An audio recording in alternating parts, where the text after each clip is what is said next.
What you see here is a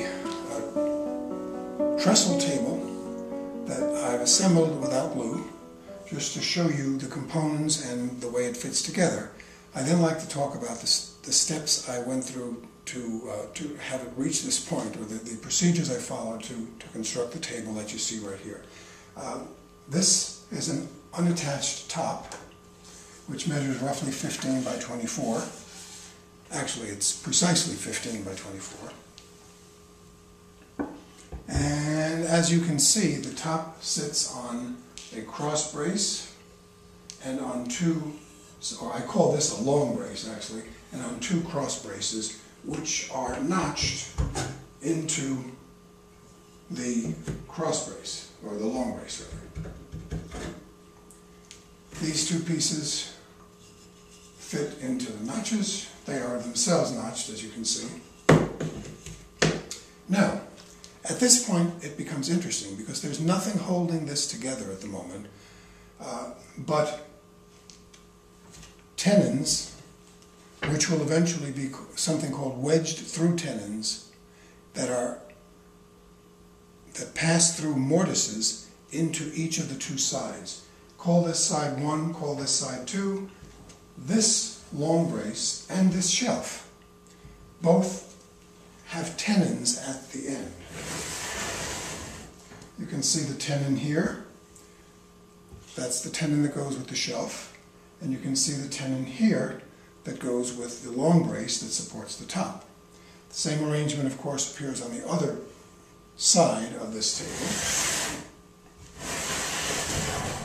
This type of joint, which I've not yet finished, is called a wedged-through tenon joint. And as you can see, the tenon, if you look carefully, I wish I had the capacity to use a zoom here, but I don't. You can see the tenon extends just beyond the outer face of the side. Similarly here, the tenon, when it's properly inserted, extends just a hair, by my choice, beyond the outer face of the side. So that assembly and disassembly really involves nothing more, until it's glued up, of course, nothing more than removing the shelf and the cross brace, and at that point the entire piece comes apart. I'm going to do this carefully because I don't want it to fall apart. I want to ease it apart so that you can see, if you're looking carefully, move the bag. If you're looking carefully, you can see now I have an opening here and I have an opening here. Those are my tenons holding that side in place. Similarly on this side, there's a tenon up here. Take a look.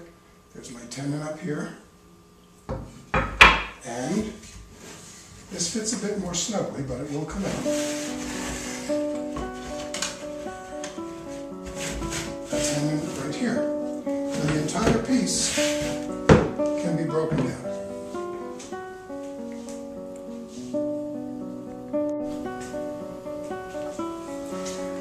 Now, of special interest for the purposes of this video is the fact that, I hope you can see this, on each tenon you'll see pencil lines that have been drawn on 3 of the sides. There are 2 pencil lines on this side and there are 2 pencil lines on this side. They represent a slot that will be cut into the tenon. The slot is approximately 1/8 of an inch wide. What I will do after I've cut away these slots and such, I will insert a wedge into each of these slots. And the wedge will be driven in, which will serve to cause the tenon to splay. And when that tenon splays, the joint will be locked together. Let me get an example of that to show you.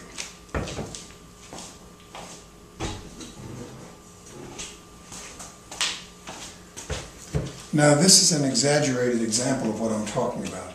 This scrap of wood I made for illustrative purposes.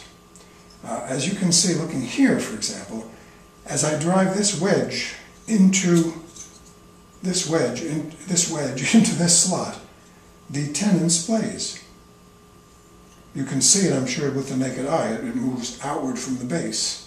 This one splays somewhat less dramatically, but that too is splayed. Let me show you. Here it is with no splay whatsoever. The two sides are completely parallel.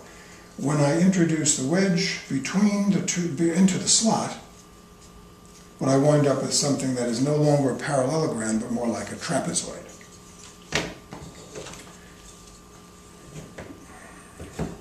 Here, this is a piece of scrap wood that I've been practicing with. As you can see, here too you have a wedge driven into the tenon and a wedge driven into the tenon, much like the actual tenon that I've designed for the piece.